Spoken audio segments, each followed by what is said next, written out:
Make my own rules, play my own games. I don't give a...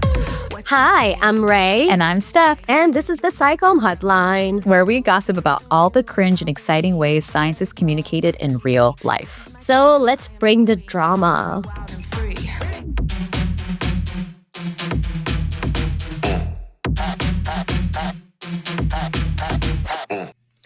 Hello, Rey. Such a strong woman. Thank you. How are you, It's Steph? been ages since we talked. I miss you. It has been. I've missed you too. Like when you messaged me about the topic of today and the way you were like thriving was like, oh my God, I have so much gossip and so much tea. And I was like, this is the Stephanie I've been missing for weeks. Yeah, exactly. Just like fill you in on all the internet drama that's been happening as you've been super busy living your live, life, love, workshop life. Thank you. I did. It was like half nightmare, half lovely because I did a US-Japan workshop in Japan, but also Lulu has been like really sick. You know what? I'm going to do my hate as like a mini PSA for fluffy dog owners. If you have a fluffy dog and your dog is growing through some shit and you are going to ER a bunch of times and they do blood tests and can't say what's wrong, do proper observation and like tactile, like touch them. See if like the size of their body is normal, because there's so much layer of fluff that changes or skin changes are not visible. So after like a very long time and 2 ER visits and doctors not figuring what is like happening, I noticed completely by like sheer luck that one of Lulu's legs was like much bigger than the other one. We go in, they shave her, and they realize she has this like massive infection abscess underneath. Eventually, drainage, antibiotic, and everything. But that was my hate. I'm like, I shouldn't be the person seeing this. I feel like doctors should have like so that's my hate. Yeah, usually when you go to a vet, they do like fuel up your dog. So the fact that they just like, did they just skim through it or like just, I don't know, half-assed it? That's so frustrating. I'm so sorry. I don't know. Well, I just want to say, like, when I saw the picture of Lulu's like arm, I was like, dang, that thing was like, I felt so bad. I was just like, she probably just ate something bad. You're like, no, this woman literally has an abscess growing underneath her skin. But that's what we thought too. We thought it was like a GI thing, but yeah. Okay, so our hate is going into, man, we've been having a lot of like outside conversations with a lot of peers in the SciComm space. And I feel like it's been going for a while. Like we had a previous episode, I don't remember what it's called, but we like re-ranted about the hosting AI. one. No. Oh, right. Just two bros talking about AI. Yeah, two bros about AI. Yeah, like you and I essentially just like we didn't know what we're talking about, but now that we're like, that's probably like several months into this conversations about AI, it's always just happening at the background. Like no matter when and what I'm doing, AI is always just there. But there's been some drama happening. But before this drama happened, I was having a lot of like guilt and shame for feeling like a hypocrite for using AI, because there's a potential client that I got connected to through a friend of a friend. It will be essentially like doing like a social media campaign for an AI company. But I'm like, is this, like, I want to take it because it seems like a cool project, but also like, well, I guess to give a little bit more context, this organization is like an ethical AI, but like, what is ethical AI? So I've just been like texting a lot of friends of just like, is it wrong of me to like take this job? Is it hypocritical of me to take this job? I use AI, but I don't really express it because I'm ashamed of it, because I know it's such a touchy subject. And then the internet goes into uproar and flames because Hank Green admitted to using an LLM. So this is where the conversation is going to be going right now, because it's a hot topic. But it's actually like it's sparked a lot of conversations between us and our friends. And then once Rey became unbusy from work, I'm like, girl, we got some stuff to talk about. Yep. I guess before jumping into it, before Hank Green got caught, essentially, is what we're going to say. Like he got caught showing that he had LLM. And the way that he got caught was in his show, Ask Hank Anything. He like he just said like, oh, thank you for the pushback. And someone in the comments just like, oh, that's AI language. Did he use AI? And so like Hank Green had to like pretty much give an apology, because that's what YouTubers do. Once they get caught, they have to like, you either don't respond and ignore it, or you respond. And of course, you have either like a Notes app apology or like a YouTube apology or whatever. So he went on his own personal channel and just like talked about how, he used an LLM to help him gather research papers and to kind of. And by the way, that he didn't, like, the pushback was not a copy paste of a chat GPT response, because people were like, oh, that's what chat GPT says. You copied that and pasted it and read the script. And he's like, no. I had like a conversation with someone. This was a pushback to someone telling me something. So I said, I appreciate the pushback. So even if his apology was like, that's not how I use it. Yeah, exactly. Like he wasn't, what Ray was saying, he wasn't reading from a script. He was just like, but he borrowed language from the LLM to kind of help with like his note taking, gathering research to prepare for his Asking Anything show. And so it just sparked a crap ton of conversations. But before Hank Green, there have been friends in the SciComm ecosystem who have been getting paid sponsorships from AI companies. And man, the comments are ruthless. So like, for example, there is Cleo Abram, who has a platform on YouTube, 8 million followers. Her platform is known about like optimistic AI. So I'm not surprised that she has a paid sponsored ad from Meta AI. But it was surprising to know that her platform is about optimistic things. She already has a long form podcast where she interviewed Mark Zuckerberg to talk about like the Meta glasses. So for her to have a paid sponsorship, I'm like, okay, her audience should know that she's into this. She's quote unquote platforming these big tech corporations, because she also had like the founder of like NVIDIA as like one of her podcast hosts. But then when you go on this paid sponsor ad, the comments are brutal. Like the internet, at least on Instagram and TikTok, are like, it's very black or white. Like it's very, they're for AI or they're against AI. And like, I'm going to read some comments. It's just like, is there an AI model that can read the room? That one cracked me up. Oh my God. Jesus. I know. And there's another one that says like, well, that's disappointing. # no AI. Are you joking?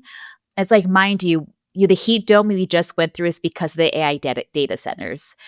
And it's like, oh, that's AI slop. Like you can go back and back. So yeah, some of the things are copy paste of what I read on Hank Green's posts. Yes, exactly. After Cleo Abrams, Dr. Becky, who's like a huge physicist from Oxford, and she also had like a Claude sponsorship to talk about like how she's using it to like visualize in her research. Same thing for the comments. Someone said like Claude is the clean coal of AI and there's no such thing as clean coal. And then she has like more academics as her following. So then there's people like explaining to her like LLM is this, like how shilling for generative AI is a massive step in the wrong direction. I've enjoyed your videos and even bought a couple of your books, but I deeply regret supporting you now. Unfollowed everywhere. Oh, wow. So yeah, like it's intense of that. And then the last one that I saw was like a YouTuber who's like in the maker space. But someone's like, Alan, why? Really disappointed to see this. Nobody likes AI, and you should know this from one of your last videos. You're smart enough to know the harm that AI is doing to the creatives and the earth as a whole. So like there's already this conversation and sentiment happening to like creators in this space. And it's brought up like multiple questions that we're going to try to like volley and talk through in this in terms of like, when do we disclose AI? How do you survive as a creator or a SciCommer when like every company feels like it's an AI company? And then Ray and I also watched Colin and Samir's podcast to kind of like just gather more information for this conversation. And they had a really good conversation to kind of be like, where is the line? You know, like what is the line and how do we collectively evolve and change the norms of like what's acceptable and what isn't? Yeah. It was also so interesting in this podcast. They had Gen Z, younger producer, and then there was them, and kind of like realizing like where I categorize myself in terms of like where I am in AI. But even I think the biggest part of this conversation is how everything is so extremely context dependent. So as you were describing, I was thinking, oh, a lot of these people are people that have been doing advertising for AI, which is very different than using AI, which is very different on how you use AI and in what setting and who are you, right? So there is something about Hank Green being like the internet's uncle, being like a very trustworthy person, being someone that you're like, okay, I look up to you when everything is evil. I'm looking at what you're saying. So to me, there's like a bunch of different paradox. One is like paradox that have already been named, and there's like the study that you sent my way, which I thought was very interesting. One of the paradoxes, like, and it might not be a paradox. Don't like listeners do not like come at me again, with words. Rey and I are coming from this as just like we don't know anything. We just gossiping and just sharing our thoughts, like just sharing like our frustrations or how are we thinking through this topic? Yeah, as science communicators who sometimes use AI. So one of the things that was interesting to me is like you have a character that is so trustworthy, like Hank Green, that the pushback becomes even more intense. Thank you. Did I use AI to? I was gonna say I said pushback.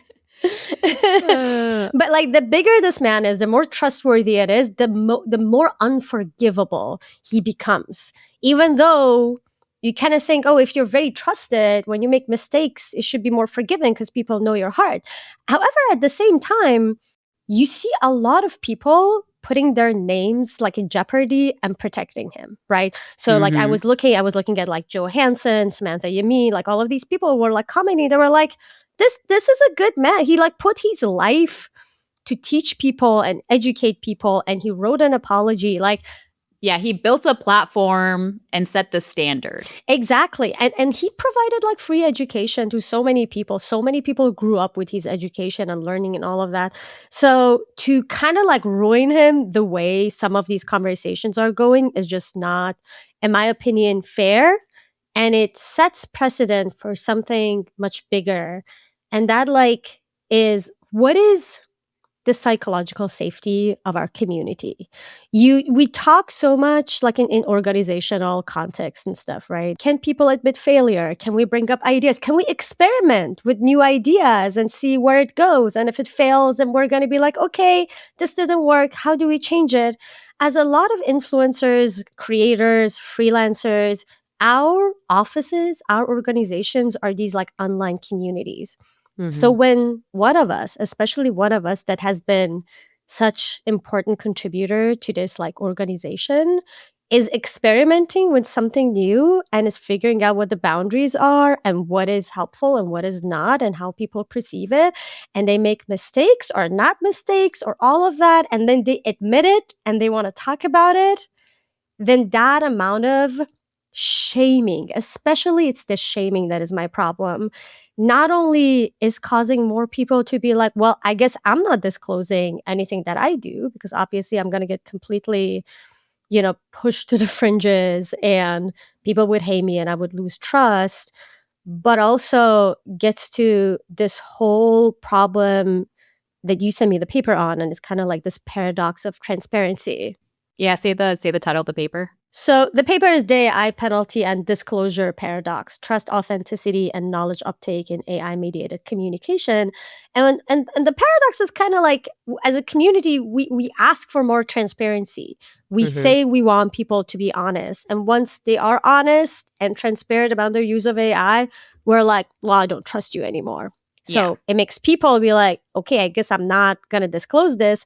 And you and I talked about this a few episodes ago. It was kind of like a scientist who, applied for an award. And you kind of like, when you look in the content seems very authentic. And then when you kind of dig in, you realize like, oh, they have like an agent, they have producers. So all of this authenticity is actually very well curated, and there's like all these agencies and stuff. So you're kind of like, well, was that authentic? Was that you? This feels like very manufactured. So, and they didn't talk about this. It was something that people kind of like looked into and found out. So yes, the question for someone like this, like them, is like, how much transparency is too much transparency? Like, maybe you do want to keep that perception, maybe you don't, but what happens when people find out? And I think in a lot of realms, especially when it's creator, and it's like, this is creation, sometimes it's script, sometimes it's art, you have this assumption of authenticity, right? And when you realize there is something that is manufactured from outside, it really pushes how you think about them. It really changes that. And I think it's natural to have a reaction to it. I think it's very natural to have a reaction. It makes sense. And you should be critical and you should ask questions. But the question is, did I not ask for this? And what is the grace that I'm extending to someone that is trying to figure this new world out with their creative authenticity and a tool that they have access to that is more controversial, considering we have had access to like a tablet. I don't always draw on with a pen anymore. I draw on a tablet where I don't actually know how to use a lot of this, like, I don't know, like a watercolor, but I use watercolors on my digital art. Does that make it authentic or not authentic? I don't know. That's a question. But yeah, that's some of that. I think, because we can go various different ways, because there is one thing where like, so when Hank sent his apology, like he sent it in like two different places. So like one was like on Twitter or Threads, whatever, which one it was. I think it was Twitter. He had an apology there and it says, I produced this under a ton of pressure, so I went and checked my process from start to finish. I did use ChatGPT for research on this script, and watching it, I definitely get an AI feel. So I think it's fair to say, damn, I can't cold read. I think it's fair to say I was relying too much on generated notes. That's a thing I've been doing, and it's a bad habit at a time when I've overcommitted myself. But I just went to the notes and the script for this, and neither contain I appreciate the pushback line. So that particular moment was an ad lib by reference to my guest pushing back on me saying the words are purely made up. So he has that apology. And then he also has a long apology that he has like on his own subreddit, that was like a much more thorough one. But even the audiences on those are so different in terms of like how they accept it. So like the people in the Reddit thread were just like, thank you for the transparency. Like, we forgive you. Like, just, do better moving forward kind of thing. Where the people on like social media, if you look at his YouTube comments, like now every single video is just like, oh my God, you betrayed us. I'm unfollowing you. You disrespected us. Like, you lied to us. And so it's just very, like, we can go down the rabbit hole of just like how social media is when someone makes a mistake, and how we just like, we like hang them, like publicly hang them and publicly shame them to the point that they can either lose their jobs, they can, they're like, they get kicked off a platform or whatever, depending on like the severity or not severity of it. One thing that was super interesting for the Colin and Samir, watching the Colin and Samir podcast, was just how we're making not a mistake, but again, like he's taking accountability and ownership and admitting to like, hey, this is how I'm using it. I'm sorry to have disappointed you. To then the jump to them being like, oh my God, you are addicted. You are, what are some other words? You broke our trust. You're addicted. And the assumption, what Colin Samir said, like the assumption of malicious attempt. Yeah. And so that brings back to another thing that I've been thinking about, which I messaged you on WhatsApp. It's just like, because you expressed to me that you were part of like a group and they started like kind of like shaming the use of AI. And so I was just like, it kind of feels like we're moralizing it. It's almost kind of like the pandemic, like you either are getting a vaccine or you're not. And if you don't, then, like you are killing everyone around you. You are like a shittier human being. And that kind of speaks to even how every single issue now has become politicized and moralized. So there's no there isn't a way to like make mistakes publicly.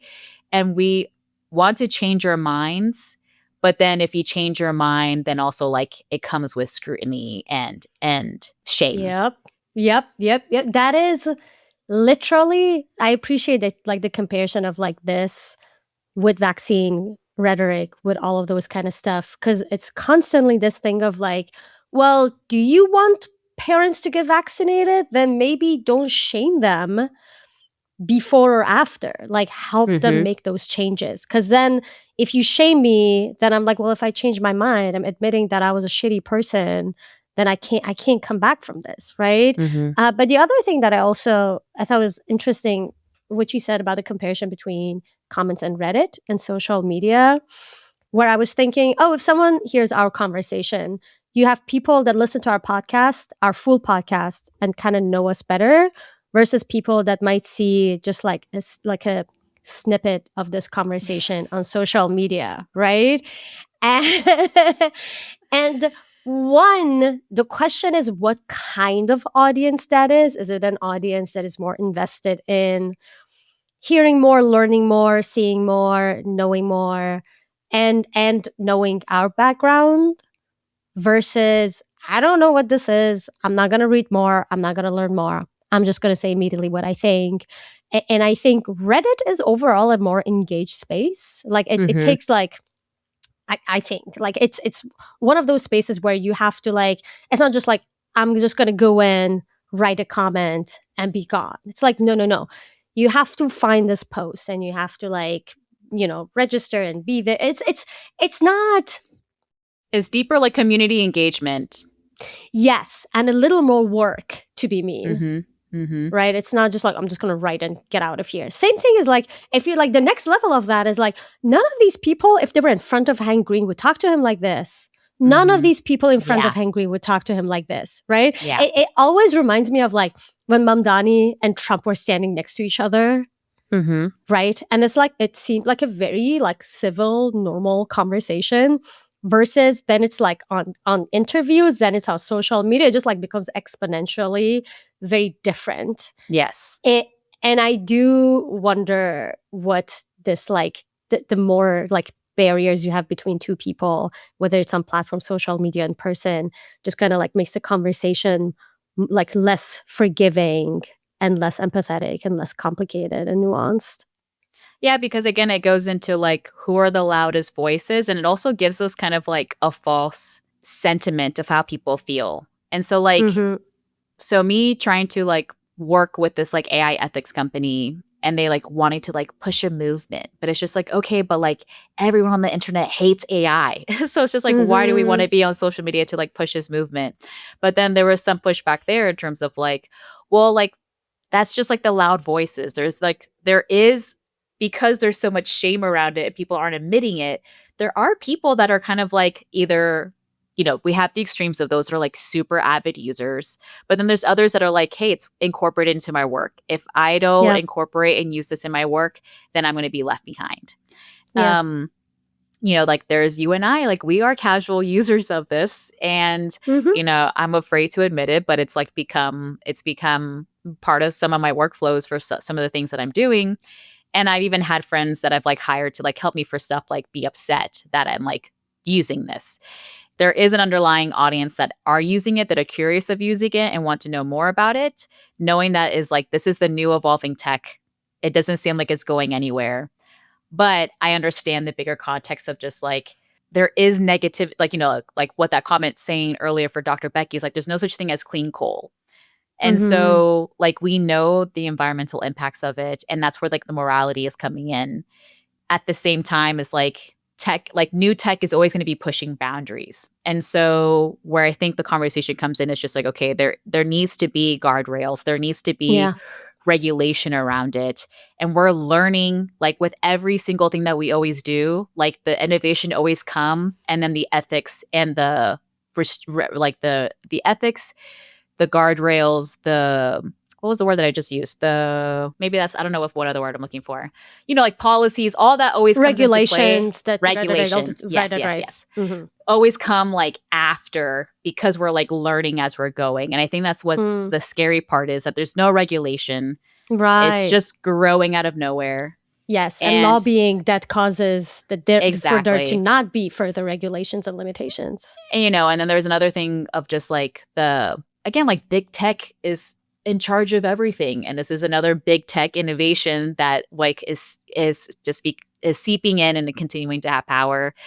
And sometimes we feel hopeless of like not being able to do anything about it. There's that. And it's still an exciting, innovative tool that has like opened up a lot of things that we can do. And so, I don't know. There's a lot of places where you can go. I don't know. I'm going to pause here to see like where you want to take this. But I wouldn't mind kind of hearing a little like your personal thoughts and journey in this, and I'm excited to share some of mine. And by excited, I mean mortified. Does that sound like a good way to go for a little bit? Yeah. So there's like two things that like I think of in terms of my AI use, and I've been seeing this like this idea of like slow AI, right? Yeah. And I think I saw Sam Illingworth. Oh God, this is so embarrassing that I forgot which one is his last name. He does a lot of like science communication poetry. I saw like him talk about that idea, but it's kind of like, and I do think that I do that, where I ask myself, do I need AI for that? Do I actually need AI for that? And I don't use AI that often. I think that I use it strategically. I think that I use it at places that actually becomes very helpful in the process of my freelancing, because I was laid off by places that had a lot of money and are rich and are using AI and are investing AI. Meanwhile, I kind of have to figure out how I can survive and compete with all these other places with the very small pool of resources and money and work and all of that. So I kind of like at times have to be like, well, with this very limited time that I have, it is physically and like just like impossible for me to do all of these different things. So yes, I am going to use AI to make me like a pipeline of like the clients that I need to like reach out to and this and what are the things I'm not thinking about, what are the questions I should ask, can you make me a spreadsheet, right? Or at times like it might be just like searches that would normally take me a very long time, but like when you have compound searches, I'm not like find me an organization, is find me that organization that is this, that focuses on that and has been doing this and has an example of work that does that. Like that is a very specific kind of research that AI is so much better at doing than me Googling it. And I understand, I'm very aware of the fact that in the process of me taking that like step-by-step research aside, I am losing certain amount of processing and learning. And I think there's a lot of importance and value in doing your research yourself. And at times I have to be like, resource allocation. There are certain topics that are science communication related topics, especially, that I'm going to do the research myself, all that step by step. And there are other type of like research about like clients, admin stuff that I'm going to just like let AI do it. Also, there's certain kind of science communication research that I know you would be better at. So recently, one of the things that I set up was like every week kind of tell me like the top 3 like really cool research in science communication that have this and this and this in it. Give me one research that is outside of science communication field that I do not know, would normally not like read it, but you think would actually be interesting for me to read. And it gave me this like very interesting like neuroscience paper that if I would have just like seen it or read the abstract, I would have not understood it or clicked on it. But AI was like, did you know this is like connected to storytelling and all of that? And I read it. I was like, that is actually fucking fantastic. I would have never read it on my own. So it's like, I don't know what I know. And at times I can ask AI, what is the thing that I don't know that I need to know? And I think it's very good in that. And I appreciate it. And I do think it's given me stuff that I normally would not get. And I understand that there's a cost to humanity. And it's very hard for me to like deal with that. So that's one side of it. The other side of it I'm going to wait is like a more philosophical side, because I want to hear your thoughts on that part. I have like 25 thoughts that just like popped up in terms of just like I can find like a reference for each one. So like I'm just going to list them and then I'll probably just go. So like one of them of just you even talking about like researching made me think of this post from like graduate student, like a recent grad. Okay, so her name is Dr. San, Dr.San_. And she was like, I've seen a lot of content online about using AI to find research gaps. For example, I've seen people recommending prompts like, what are the research gaps in blank area in ChatGPT or Claude, and then using the answers to inform their research. I've also dedicated AI tools with features like Research Gap Finder. While these tools can feel incredibly useful, I think it's worth questioning just how useful they really are for identifying genuinely interesting research questions. So then she just went on for like 3 bullet points to kind of be like, to get a PhD, the art of researching is like the skill itself. And but then that kind of like feeds into my shame in terms of like what you mentioned in terms of like, we are one women businesses. We are like, we are a small business. Like Rey and I, we freelance, and so we are our own bosses. We have to be both the creative person, the strategist person, and the business and admin person. So if for us research falls into the admin for like finding clients, finding potential leads, updating our websites, so, like stuff that technically if we were a larger organization, would hire someone else to do it. But for us, where we are limited with our time and our money and our energy and our brain power, like we are outsourcing that. And so I kind of hate the shame that comes with that. And that brings up like another conversation that you mentioned, or at the beginning of how you used your AI. You mentioned of like, you asked yourself like, is this something that I can do? And that plays into the conversation that Colin and Samir had with his Gen Z producers and writers, where they were trying to say like how they are marking whether that's a green flag or a red flag, was just like the authenticity of like effort, of like, I'm not gonna, if I know that this person put effort in doing it, then like they are labeling that as more authentic and real, versus like if someone was going to be writing a video using a script, knowing that that person could have done it, but instead they outsource that to an LLM, then they're like, okay, that's where I'm drawing the line and being like, that person is shit. Like that person is not trustworthy. That person is not worth me giving them a view. And so I guess like that feeds into, I don't know. I feel like, okay. And then, sorry. So then, and also in the Colin Samir podcast, they brought up this New York Times paper that they read that sounded interesting, that they pulled quotes from, that I read after watching their podcast. And the title is, "If you're over 40, you're ready to use AI." And so an interesting thing, the quotes that they pulled that I'm going to be pulling for us as well. Sorry for like copying them, but it was a really fascinating conversation. This writer was talking about, this is a quote: "I will admit, for the mature person, AI can be useful. A formed mind can argue or wrangle with the machine, reject its false polish, and recognize when the language it constructs to just redescribe the world has been too smooth or too soulless. Someone who has lived with the words long enough can sense when a sentence has not been earned, and someone who has already developed a voice can use that machine without allowing the machine to become the voice." And so in the conversation that they were having of just like, okay, 2 thoughts. For us, we sometimes I'm like, I'm happy that we're millennials, that we like grew up with the internet, because we still got to experience life without the internet. And so it's just like, I learned how to web design on MySpace using HTML, like I'm glad that like I had my PhD before AI became such a huge thing. So like I had to literally write my fucking dissertation. Yep. and like sit through the agony of having to like, read through every single paper and like take notes and blah, blah, blah, blah.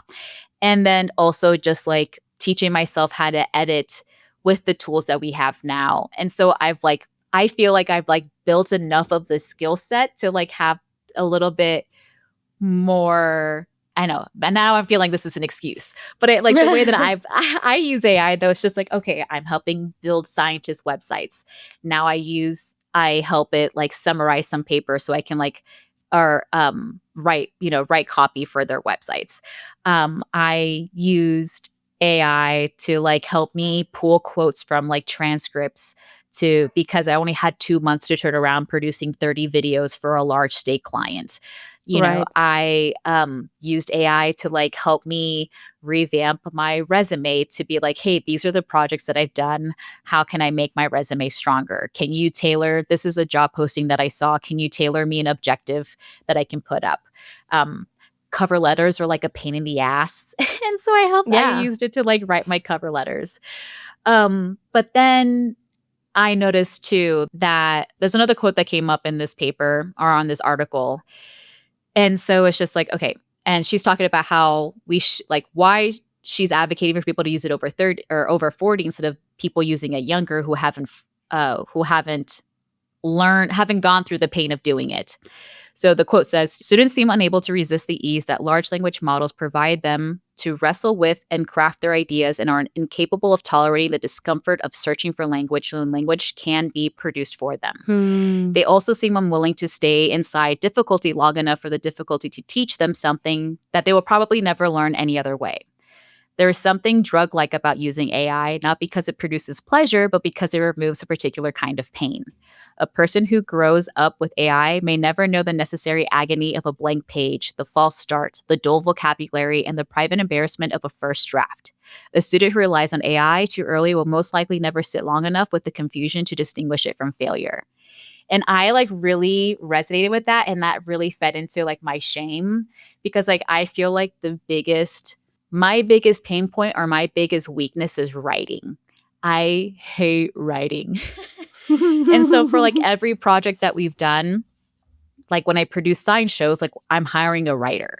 Like I know how to like edit and know how to construct a good story and like what I have the eye to like make what a good story is, but like the actual effort to like write something, I'm like I would rather outsource that. And I know I am being judged for outsourcing that task because writing is such a strong skill. Like, and then that's where the conversation of like AI taking over our jobs comes in of just like, it's eventually going to be a better writer or it's already being outsourced to like write website copy, write social copy, write articles and blah, blah, blah, and add to like the AI slop.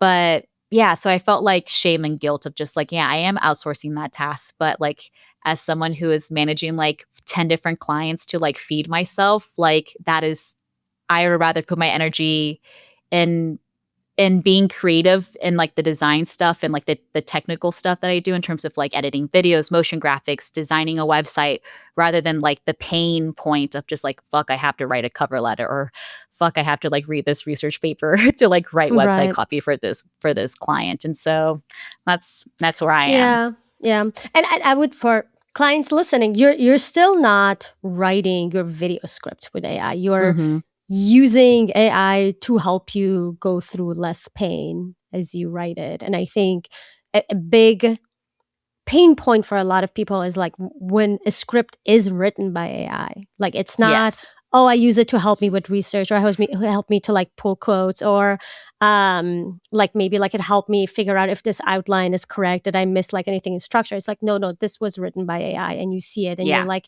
it's like LinkedIn. Like right now, anytime like I open LinkedIn and like everyone knows it, everyone talks about it, there's all these articles, like everything on LinkedIn looks like AI. I'm having a really hard time seeing any one thing and be like, this is definitely AI, even if it's not at this point.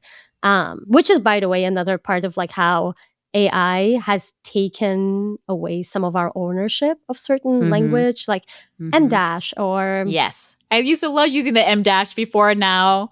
Before now, it's just like, oh, that's AI. I'm like, fuck, now I have to like purposely be like, okay, remove M-dashes, you know? Right.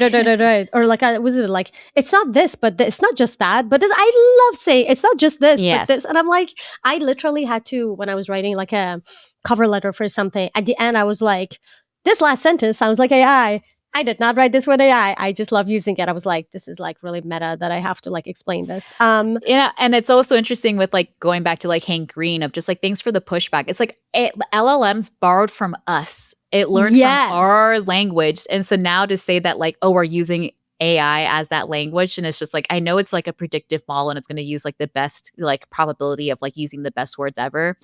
But at the same time, like if our average reading level is like high school and like our you know, like we're not all prolific writers. And so like our writing is going to be sometimes average, and that's what's going to read as like AI. So now it's hard. Like Alex Danis, our friend, released a paper or like released a reel talking about a paper where they tried to like give people a paper that was written by AI or that was written by human, and then they'll tell that study group half of them that it was and wasn't, and the other paper that it was and wasn't. And like it's by chance that they were able to guess if they can tell that it was written by human or written by AI. Yeah. And so the lines have become and the like quality super was blurred. Better when it was AI generated. Well, again, like what dictates quality? Like how do we dictate authenticity and like ownership? And yeah, like where is the line, I guess? Yeah, I don't know. I like one of the things I do know that kind of like connects to that, to see like, oh, something is better written, and then you figure out it's AI. Like I recently listened to a song, and the song meant so much to me, and I cried with it, and then I found out it was AI. Oh no. And it made me so mad. Yeah. So mad. It made me ashamed about my reaction. It's like, you know, like you confide in someone and then you realize that, oh, they went behind your head and made fun of you, and you feel just like this embarrassment and shame of like, oh, how naive I was. So that's, I think that's a part of that feeling that comes with maybe even how people perceive, I don't know, like Hank Green and what he did. Exactly. Like they felt like betrayed. Like, how dare you? Like you're the person that set the standard of like doing research. He even had like a YouTube on his own personal channel, like being like LLMs are dangerous and da-da-da. And for him to have a video saying that like they're dangerous and blah, blah, blah, for then to all of a sudden he's like, oh, I do use it.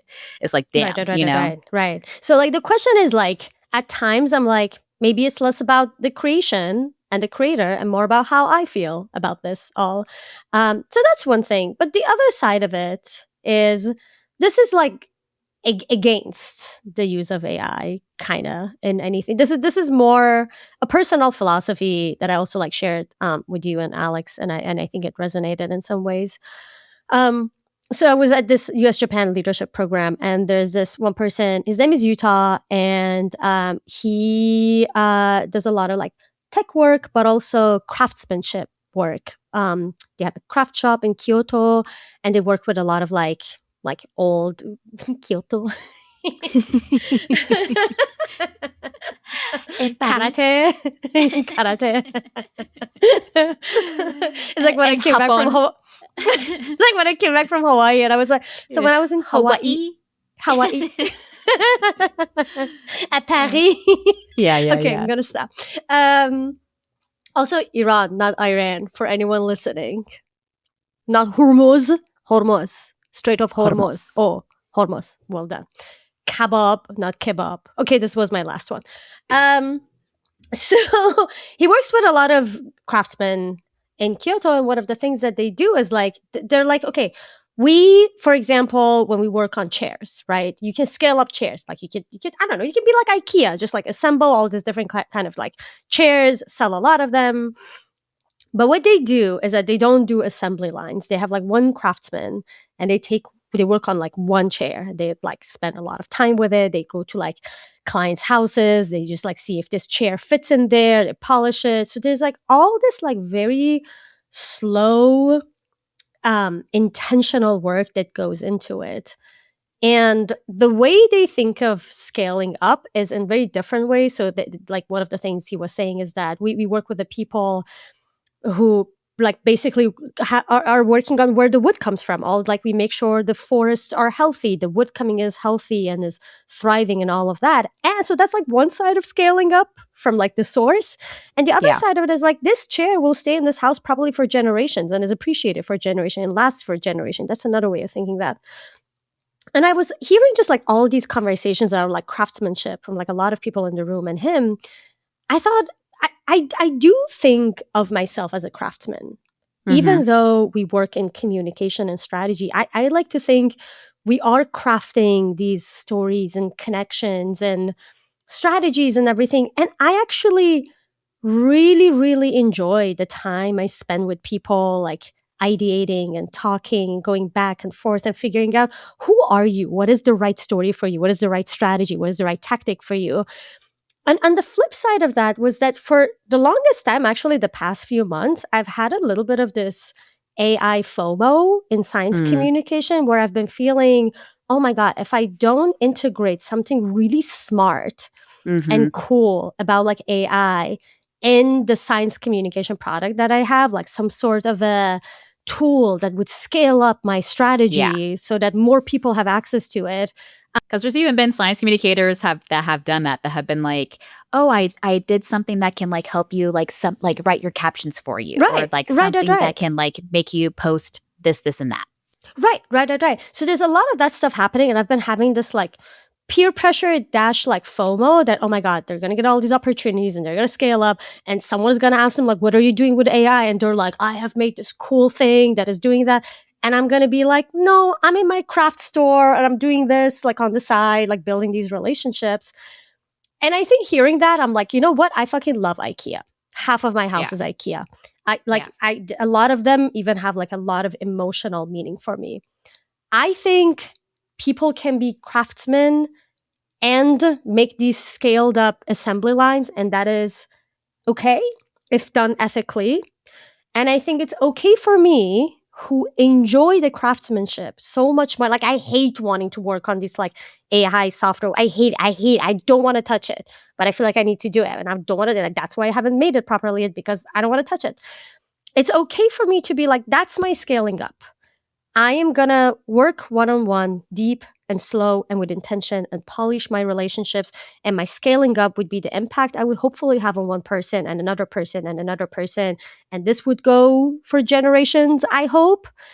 And I still do use AI for the parts of it that I don't consider as much of the craftsmanship, like the pipeline or the invoice creations and some of the very like basic background research, and I don't know, the transcription and the Grammarly and the editing of our videos on Riverside, which all of it is AI. All of this is AI. And at times it's like a lot of like LLM related stuff. But I think it's okay to be like, that is that kind of work, and it's good and it's important. And I have used it in one of the workshops where someone created like an AI-based tool for us to just like write stuff. And I was like, this is actually super helpful and great. I would not make it, but I'm using it and I'm enjoying it. And I think it is helpful. And I might give in and someday make something AI-based. I do not know. At this moment, I'm going to own my craftsmanship and be like, this is my store.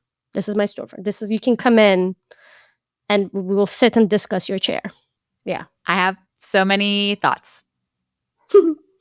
I love that. I resonated with that so much. Like both Alex and I like reposted it in terms of just like, oh, that's such a good way to think about it in terms of scaling, in terms of like not legacy, but like longevity scaling and like long-term impact, rather than where I think a lot of the resistance comes in, or not resistance, but like I guess some of the pushback that comes in, at least in the creator space that I've been seeing, is the frustration of like using AI for the scale of like, for scaling up in terms of volume.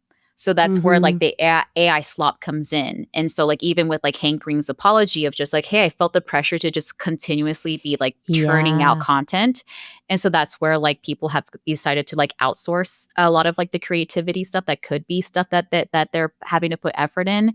But for the grind of just having to like produce volume just to be like picked up by the algorithm, so then you can like make a living as a creator or a science communicator, I think that's where people are wanting to go more like analog and like anti-AI and like value craftsmanship and authenticity in terms of like effort, versus like fall into the trap of like needing to churn out and produce volume at an unsustainable scale, but then adds to like the overlords of the big tech company to like continue to play into that game. And so that's like one thing that I thought about. And then another post that came to mind with you when you were sharing your story was no, maybe I shouldn't go there yet. The tease. Well, okay. Well, because okay, so like I lost my thought. I lost my train of thought. Give me a second. Too many multiple thoughts. I have a PowerPoint next to here that I was like collecting reels. But one of them was saying how like AI has become polyester. So like when we think of like fast fashion, like people who are, like the quality of work that goes into like a well sewn piece, a well-designed piece, made 100% cotton, 100% wool. But then when the synthetics came in, it allowed for us to like make clothes at a faster rate, at a big bulk, for a lot cheaper and affordability. And so that's just kind of like an interesting comparison. And meanwhile, we're both wearing probably I know, polyester 100% synthetic. But then it comes back to kind of like an accessibility issue. Like I had a friend in the space I'm in part of like a women's Discord channel that we've been talking about this a lot. And so, but she was saying that like the AI adds to like inaccessibility, but I've seen both cases in terms of like big organizations that have the fund and the resourcing would rather save money by laying off the actual labor and then outsourcing it to AIs versus like you and I using AI where we do not have the means to like hire someone, even though we should. Like Rey, you can pay me to design your website, but instead you like use Claude to like update it. But also like we don't have like that money. We're barely breaking even, as just like independent freelancers in this space because it's hard to make money in the science communication space. So like if we can outsource that, we're going to outsource it. And then for me, I get excited with these new tools with like, okay, I love building websites on Squarespace. And now people have developed plugins to like even further customize those websites or like vibe code and like design and develop your own app. So I feel like it's allowed more accessibility for upskilling in those areas. And especially for someone like me who I love to like tinker and learn new skills, I find that exciting. But then I'm like, the shame comes back in of just like, okay, we're pulling jobs away from like people who are actual developers who know how to code or who know how to like build out this app, like the long effort way where I'm just like, prompting it to like do something. But I feel like it's opened up new doors and skills and tools in my tool case that I can like use for future SciComm projects because it's another way to experiment as a creative person. Yeah.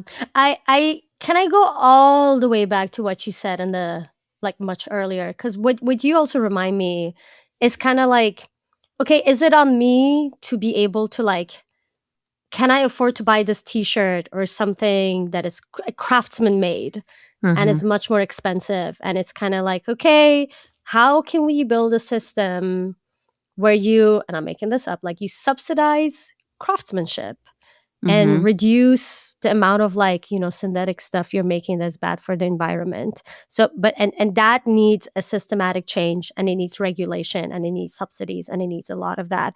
And I think to your point from the beginning, the AI problem is heavily a problem with limits, regulations, rules, who is lobbying, who has the power, who's laying people off so that they don't have enough money, so that they have to use AI, so that the AI companies make more money and more people invest in AI. And because they're investing in AI, they'll lay people off and all of that circle. And I wonder, to that point, no organization, no company would be like, just for the sake of ethics, very few, maybe Ben and Jerry, like, or like maybe a few that might come to mind, but like other than like very few organizations, most people would not say, okay, this is the right thing to do for this company, so I'm not gonna lay people off and like outsource this to AI. There has to be some sort of a rule and regulation that tells a company, if you are using AI, you are not allowed to lay people off to this amount. I'm making this up. I'm not a policy person. I'm just saying you have to put something to protect people, to protect craftsmanship. And how do you do that? Because organizations don't have that incentives, right? And it's kind of like unfair. I think as individuals, we do have a responsibility, but also like it's unfair to put a lot of that responsibility on us when it's kind of like the problem of like recycle, but everyone else is going to use their jet and continue extracting stuff. And I'm like I feel like in so many ways, like it is my responsibility to not litter and recycle, but I'm not as much the problem. Yeah. Even my use of LLM is not as much the problem. There's like organizations that use that at like such more massive scales. that it's And now I feel irresponsible for saying that, because it's like, oh, it's not my problem. I'm not a problem. No, but it makes me think of, have you ever watched The Good Place? Yeah. Oh my God. Do you remember the episode where Maya Rudolph, like the judge, like visited Earth, and then she was like, you can't even buy a tomato without it being like like outsourced by someone. Like, you think it's organic, but then you go and you find out that it's like, you know, modern slavery with like underpaid like labor workers, like picking the tomatoes from the farm to get it to your table for 50 cents, you know? So they feel like, that's where like the existentialism comes in, of just like, okay, like, or even the criticism of people who are like virtue signaling, like morality of like being anti-AI or not, of just like, well, you're doing it on the big platform of like big tech anyway, so like you're a hypocrite as well. And or even like moving away from like fossil fuels and stuff like that. It just feels like, oh man, like the scale and the regulation that is required at like a global movement is just so hard when you know there's so much money funneling into like keep policy to continue to like maximize the efforts of like these big monopolies. Right. So vote, I guess that's one of our solutions. But even still, dude, there was a really good video from like Johnny Harris that like talked about like modern oligarchy. And oh man, that like just like added to just kind of like, man, it doesn't feel like, I know, like it doesn't feel like voting even helps, because there's so much organizations that are like white labeled or like secretly to like put so much money into like lobbying. So it's just like, it really comes down to like, we need to restructure like how people, like how we lobby and whatnot. But anyways, but I have a quote that like my friend said, because I have a friend who's also like very big into like AI safety, and also like, and sometimes I feel a little bit of like judgment, or like I shame, like I will omit stuff from the conversation with him because I know of like his stance. But I was surprised when I was messaging him the other night, because sometimes we help each other with like gigs. He was just like really encouraging me to like seek out, if I'm looking for work, to seek out like AI safety companies. And so he was just like, dude, like LLMs or like or neural networks are like awesome. Like this innovation of AI has been innovative. It has opened up so many things in science and whatnot. But he's just like fertilizers, like chemistry is cool. Like we can use that to make fertilizers and not bombs. But then we also don't want to be over fertilizing that we're ruining our ecosystem.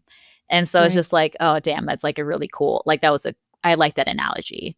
Yeah. And so it comes back to the, like supporting your point of just like, I think the concern is that there is no regulation. We're moving at such a speed. It's growing at such a speed. Even though it feels like we don't have any individual power, I don't know. Like, I guess it's hard to say, because it's like, I don't know. There's cases for both of just like, there needs to be more regulation for like the bigger corporations that are affecting like the labor. But I still feel like we shouldn't be shamed for using the tools and the innovation if this is like where technology is moving into the next space. Yeah. Meanwhile, we're worried about all of this. Like in 5 days, the Terminator will come and there will be the end of the world. Skynet. No one is alive. It's for sure. Like the Sarah Connor, just like in the park. God. We're all going to burn. I know. I'm like, I always mess with my husband when I'm like, if the apocalypse happens, like take me out. Like I'm the first to go. I literally don't have any hard, like I'm too lazy. I don't have any hard skills to like, I don't know how to like make my own food out of like wood. You know, I don't know what berries to pick so I don't poison myself. And that's a hard thing too, of just like, I guess I'm going to finish off. We've been talking for a while, but this has been interesting. I really enjoyed this conversation. Same. To try to like feeling the shame of like, am I outsourcing too much of my effort? And knowing that like a big pain point is like my writing, knowing that's like a weak skill.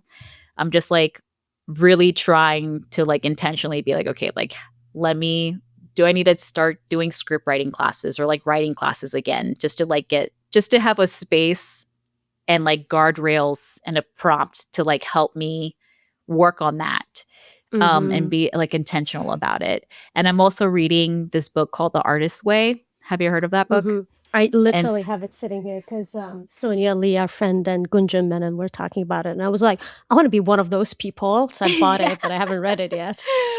We should do it together. Let's do it together. We should do it together. And then I'll message Sonia and Gunjan. I'll be like, I'm also reading it with my friend. If you guys my are listening, other I love friend. You.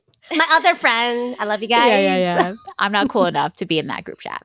Stop. And then but I just feel like I think the pressure to produce and to be a content creator or to like be or survive as science communicator, I feel stuck creatively, and I don't want to be outsourcing so much of my stuff to AI to an extent. Again, like I want to learn how to vibe code. Like I'm interested in that so I can like design websites and shit. Like that's exciting to me. But if I know that like what's going to make something sound more authentic and to have my own voice is to like put in the pain and the effort and the humility to like be uncomfortable in doing the writing process. And so I'm listening to The Artist's Way right now as an audiobook. But I like want to practice being like more creative and finding other ways that I can like express my voice that isn't writing, but also know that that is a skill that I want to sharpen. Thinking of like you saying like, how do I refine my craftsmanship? So I can be a more valuable furniture piece rather than just like polyester. Yeah. I think that's a beautiful thing to end on. Kind of like that recognizing that AI is not going to let you the pain of craftsmanship, like the back pain and like your eyes straining and just like, but the process and the zen of being in that process of creation. I think that's the process is the beauty of it. The process above the product. The process above the product. Yeah. So it's going to be, we're probably going to have another conversation about this like in a couple months because this shit's moving fast. But we appreciate you all. Like have some grace for us. Don't judge us too hard. Please don't cancel us. But yeah, thanks for having this conversation and listening. Make my own rules, play my own games. I don't give a what you say or think or do. The way you live your life is up to you.